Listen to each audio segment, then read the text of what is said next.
Good morning students, मैं Somvir ji triple S Saidpur block Kharkhoda आज छठी क्लास की प्रश्नावली 3.1 के प्रश्न समझा रहा हूं। कृपया ध्यान से देखो बच्चों।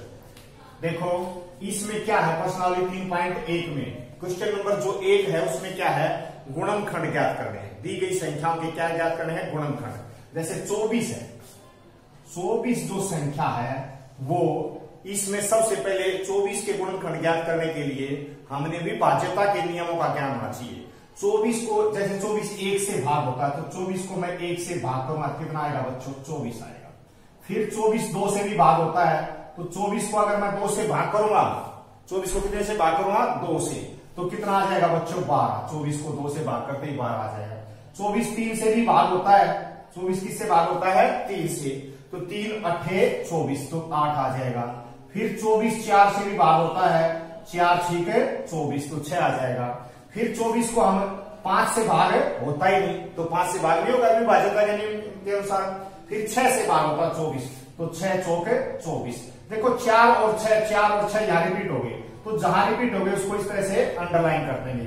फिर उसके बाद लिख देंगे 24 के गुणनखंड, 24 के गुणनखंड बराबर, ये सभी के सभी गुणनखंड है, 24 के सारे गुणनखंड 1 2 3 4 6 8 12 24, 1 2 3 4 6 8 12 और 24, ये सारे के सारे 24 के क्या है, गुणनखंड। यानी कि 24 को 1 से भी भाग कर सकते हैं, 2 से भी, 3 से भी, 4 से भी, 6 से भी, 8 से भी, 12 से भी और 24 से भी। तो 24 के सारे क्या है, गुणनखंड। इसमें एक बात याद रखना बच्चों, जब किसी भी संख्या के गुणनखंड निकालते हैं तो वह जैसे 24 के गुणनखंडों में एक सभी संख्याओं का गुणनखंड होता है, और जैसे 24 के निकाले तो 24 उसमें जरूर आएगा।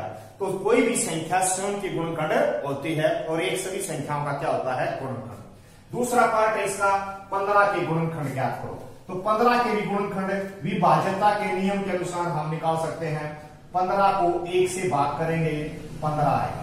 फिर 15 को 2 से भाग करेंगे, 2 से भाग होगा ही नहीं क्योंकि लास्ट में 0 1 0 2 4 6 8 नहीं आता, तो 3 से भाग होगा ये, तो 3 पंजे 15 5 आ गया। फिर 15 4 से भाग नहीं होगा, 5 से होगा, 5 3 15। देखो ये रिपीट हो गए, 5 और 3 क्या हो गए, रिपीट, तो इसको अंडरलाइन कर दियो और यहां तक के गुणनखंड लिख देंगे। 15 के गुणनखंड, 15 के गुणनखंड बराबर क्या क्या आ जाएंगे, 1 3, देखो 1 3 5 और 15, 1 3 5 और 15, तो 15 का भी गुणनखंड है और संख्या 15 का गुणनखंड 15 भी है। तो इस तरह से इसके कितने गुणनखंड हो गए, 1 2 3 4, 15 के ये गुणनखंड है।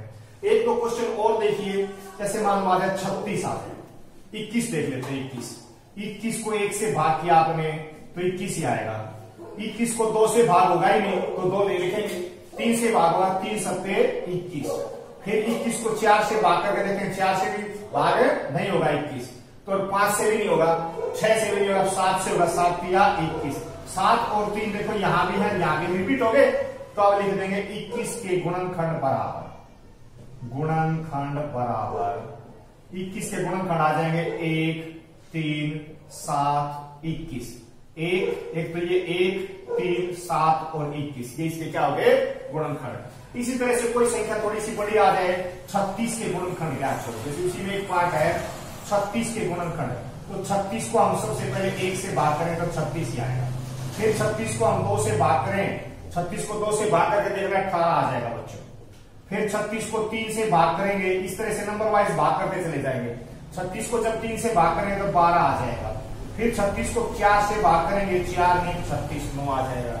फिर 36 को कितने से भाग करूंगा, 5 से, लेकिन 5 से भाग होगा ही नहीं तो 5 से नहीं करेंगे।